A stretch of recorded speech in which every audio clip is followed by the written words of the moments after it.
We are in week 3 of the preseason, and the Browns have just finished up their final drive against the Rams with Tyler Huntley traversing 46 yards in 2 minutes to set up a short chip shot field goal. And while for 31 teams, the end of the preseason is pretty negligible, what was about to happen for the Browns may be some of the biggest, most dramatic overreactions the internet has seen. But to explain how a 5th round quarterback picking up reps with the 3rd string offensive line and wide receivers is even a story, we are going to have to go back because there are a lot of factors to this. And speaking of factor, are you tired of all the factors that go into having a healthy lifestyle? After you get done working and taking care of the kids and being an awesome dad, you still have to go and cook yourself a meal? Well, do I have the solution for you?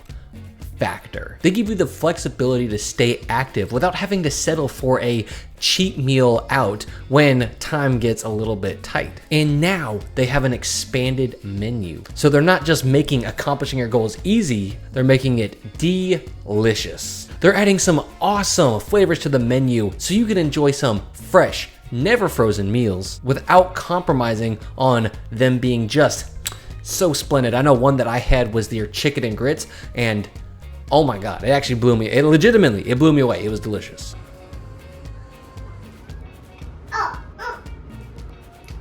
Yummy.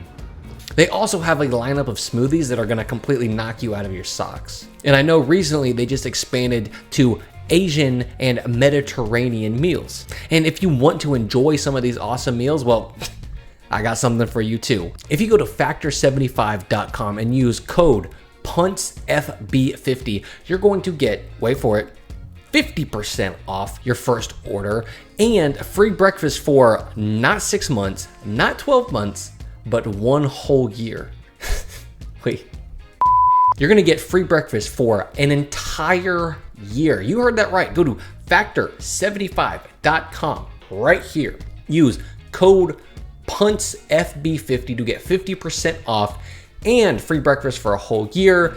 Just do it. Trust me, it's going to make your life so much easier, and you're gonna thank me later. So to get the full context, let's take you to the end of the 2024 season. The Colorado Buffalo had seemingly completed their transformation under Coach Prime, and if you take away what the media was hyping them up to being, taking this Buffalo squad and giving them a full makeover to go from a bottom of the barrel team to being one lucky break away from actually being in the conference championship while still being able to go bowling, while technically a step down from the apparent playoff run they are supposed to go on, is still a pretty impressive feat nonetheless.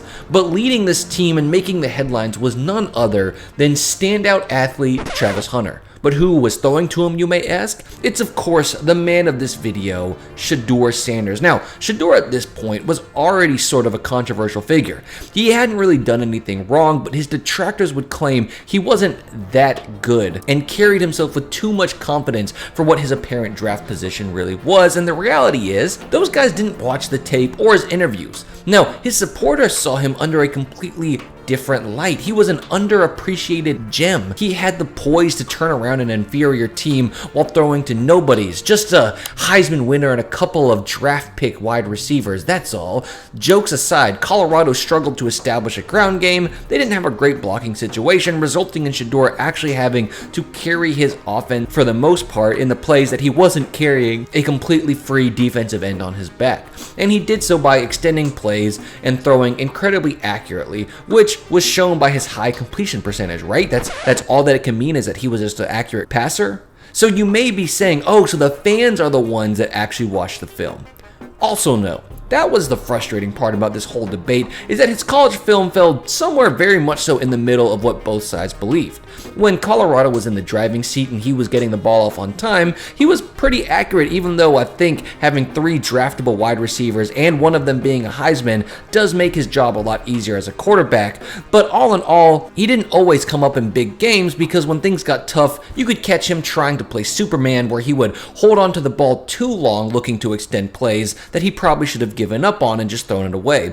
But he had enough talent that he should have probably gone in the second to third round, and that was before apparently bombing his interviews and not throwing at the combine, which dropped him. So while we'll truly never know what happened in those interviews, we got to see it unfold as in the draft, 5 quarterbacks over the course of 5 rounds went before him, with some head scratchers like Tyler Shough, Jason Milroe, and most importantly, Dillon Gabriel, who was only a head scratcher because he was drafted in the 3rd round to the same team that would eventually draft Sanders in the 5th. The Cleveland Browns. Now, I know the Browns are known for creating stability at the quarterbacking position and being a great place for young shot callers to get their bearing, and you can understand why fans of Shedeur would be mad that there might be somebody above him in the depth chart, as that would seem to break their typical mold of developing young talent into future NFL stars. But believe it or not, they were upset. And from the jump out of training camp, narratives were already starting to form.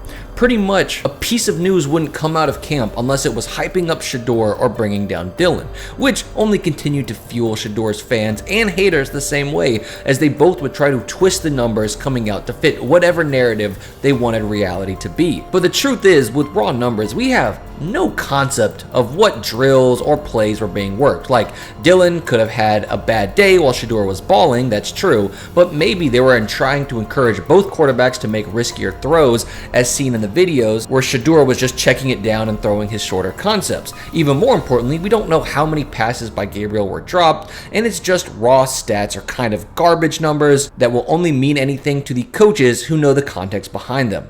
But online, it was just continuing to build the tension. People were going back and forth, narratives were being constructed until the preseason came around and all eyes were turned to week 1 to see how Shedeur would fare against the Panthers. And it looked at first as if his detractors were right. His first 3 drives left a lot to be desired against the Panthers starters. Passes were dropped, yes, Shedeur looked okay but couldn't quite get a drive going, as his first 3 drives go punt, turnover on downs, and punt again. But we did see some flashes, like look at this, he took off on 3rd and 9 to get the first down, and man, you could hear the stadium erupt like he just did something in a game that actually mattered. But luckily, when his last drive ended with a punt, it was muffed, and he was able to get a nice gimme touchdown pass, which was just beautifully placed, and from here on out, he started to click. Yeah, he still had some issues, like putting himself in bad position on a 3rd and 13, but we already knew that when things were do or die, he was going to hold on to the ball a little bit too long, like kids hold on to teddy bears, and ultimately, it led to what appeared to be a solid, but in my opinion, slightly overhyped first game, as he still showed many of the tendencies that people were worried about with him coming into the league. But maybe the most damning part, the most overlooked litmus test in all of this, was at the end of the game, Tyler Huntley came in and led a decisive touchdown drive, where when you watch this game, Huntley's accuracy, poise, ability to move the ball really showed a stark contrast of where Shedeur was and where he would need to be if he wanted to be a career backup. Regardless of this fact, the narratives went wild. Nike posted an ad with Shedeur after he put up 138 yards on some of the Panthers' first-string defense in a preseason game, and it may sound like I'm picking fun at him, but I'm not. I've watched a lot of his interviews while covering him, and honestly, he's an easy guy to root for. He's pretty likable from what I've seen. But when we watched the following game against the Eagles, Gabriel was now at the helm, and it became clear to anybody with 2 brain cells that at the very least, this battle was going to be pretty tight, with it slightly favoring Dillon. He came out faster, he put together a better first drive, and while yes, he threw a pick 6, it was a well-placed pass to a rookie tight end who took his hands back thinking Dillon was trying to throw it past him, as on his 18 passing attempts, he came up with more completions and yards than Shedeur did. So, now coming into week 3, both quarterbacks had shown some promise, but a depth chart had to be made, and lo and behold, Gabriel was above Sanders once again. And when the game kicked off, I don't think people were ready for the shitstorm that was about to happen when it finished. And that was Flacco getting the start, Gabriel getting the 2nd string reps, Shedeur getting the 3rd string reps, and Huntley getting a 4th quarter drive. Now you may ask, where is the controversy? What's the problem? And there really shouldn't have been any, except for the fact that Shedeur, in fact, did not have his best game. He got the first 5 drives of the second half, and to be frank, did not look good at all. He was indecisive with the ball. He held it for too long, and it cost him drive after drive, and his haters will try to use it to destroy him. Never mind the fact that there were still a lot of positives, like he continued to not give up turnovers, and he was able to keep the ball safe, and I think over the course of his preseason, he looked a lot more agile in the backfield than I think a lot of people assumed he was going to. But the ghosts of his past were still clearly going to be a problem, which, if the Browns drafted him, was something that they expected to have to deal with, and were trying to fix. So in my opinion, it's really just a non-story. But on the other side, his supporters were having maybe the cope fest of the century. He's not getting a true shot, they would say, despite the fact that he literally got the better part of an entire game to open up the preseason. Half of his offensive linemen got cut the next day, they would say, despite the fact that even when he had good protection, he would still hold the ball too long and cause problems for them. No one would have done good with the talent on the field, they would say, as Huntley objectively did fine with the talent on the field in the final drive. And it just seemed like no one except a quiet few had any moderate takes, so here it is. Shedeur is a fine quarterback when he's on time and gets the ball out early and not needlessly extending plays. The Browns realized this, so they didn't use a premium pick to bring him in and get him repped as a developing quarterback on the third string with the third stringers. And the Rams game, in my opinion, was a clear case of developmental relapse. Now the truth is, we all knew Shedeur's worst tendencies got even worse when you feel like he's trying to make a play happen. But because this is week 3 of the preseason and he's probably feeling a lot of pressure to make some magic, we got to see the worst of his tendencies arise, resulting in him going 3 of 6 for 14 yards and taking 5 sacks for 41 yards. But the sheer overreaction by every media outlet, with half the people wanting this 5th rounder cut and the other ones wanting the 5th rounder to get all the reps with the first strings, might be one of the single biggest overreactions from a preseason game in the history of football. If you've made it this far, thank you so much for watching. This isn't an advertisement, so just watch a couple seconds more. At Montgomery Central High School, we just got our first varsity win. This is my first win as a coordinator, so I just want to give some shout outs to Boston. Huge strip fumble, okay, on this kickoff. We got the ball back. Big shout out to Iman, making big plays all night. And of course, Noah getting this surprise onside kick for us. Guys played their heart outs last night. I just want to give some love to them. Thanks for watching.